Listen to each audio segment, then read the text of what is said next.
We'll now describe an automatic engine start. Before engine start, you'll check that the master switches are both off and that the mode selector is in the normal position. Additionally, ensure the thrust levers are in the idle detent and the manual start push buttons are off.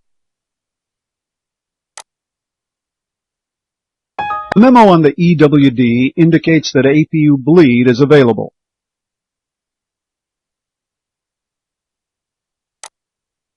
Engine 2 is normally started first.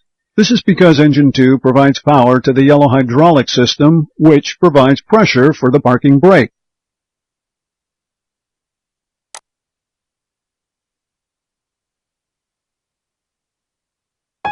When you're ready to start, you'll move the mode selector to the ignition start position, and then when all the amber crosses and messages from the upper ECAM have blanked, you'll move the master switch to on.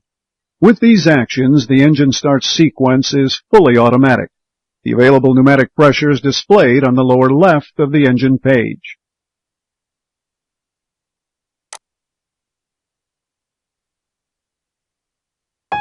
Selecting Ignition Start powers the FADEX, and the indications appear on the EWD, and the ICAM engine page is automatically displayed. Additionally, the appropriate pack valve is closed by selecting Ignition Start. If the pneumatic cross-bleed valve is open, both pack valves close when start is initiated. Now note, the position of the pack valves is displayed on the ECAM bleed page, which will not normally be displayed during the engine start. Selecting Ignition Start for ground start also arms one igniter to operate when N2 rises above 16%. However, both igniters will operate if there's an ignition delay.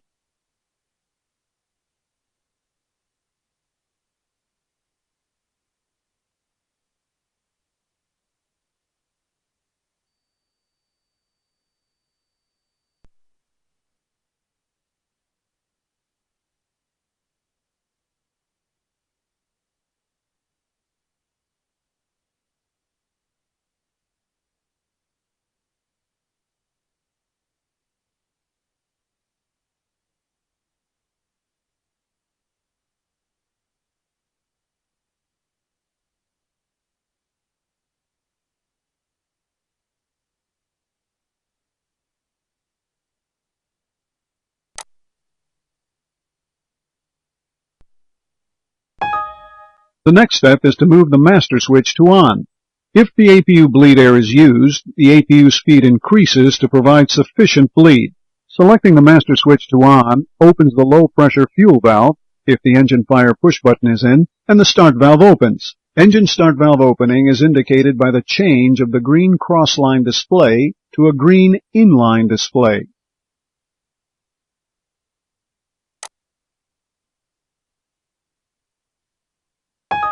Notice the fuel used is reset to 0, and then you'll notice the increase of N2.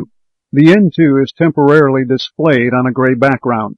The gray color remains until the engine is stable after start.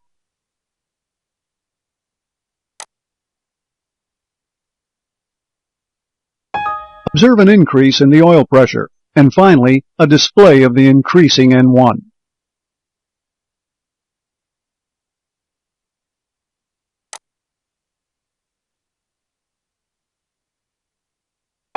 For ground start, when the N2 reaches 16%, the operating igniter is displayed by a letter, A or B.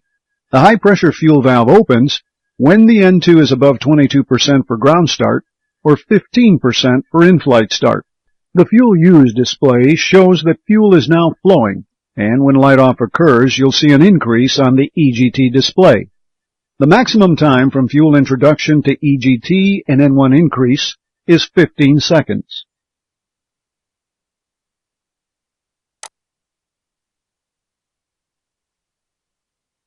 When the N2 reaches 50%, the start valve automatically closes, the ignition shuts off, and the APU speed returns to normal. The closed start valve displays on the engine page, and the letter A or B that displayed the operating igniter blanks as well.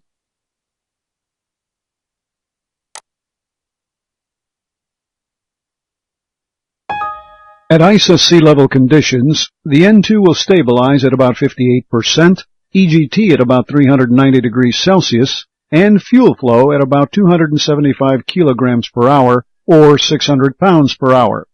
As previously mentioned, the gray background on the N2 display changes to black at this time. This is your indication that the start is complete and the engine is stable. Leave the mode selector in the ignition start position until after start of the second engine. If you don't initiate the start of the other engine within 30 seconds, the pack valves will open.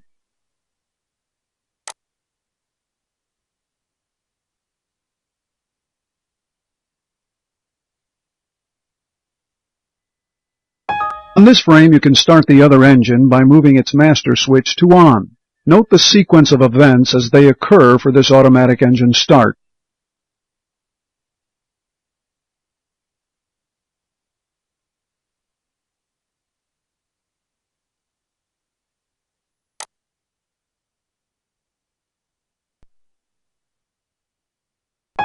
After engine start, you'll return the mode selector to the normal position.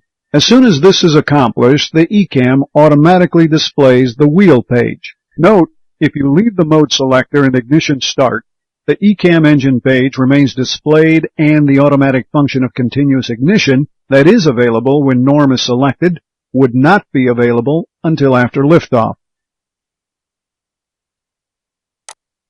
Now after start, it's recommended that the engines are operated at or near idle for at least 2 minutes to avoid thermal shock. The taxi time at idle power can be included in this 2 minutes. Therefore, the idle warm-up is normally accomplished during your taxi for takeoff. Now, let's answer some questions.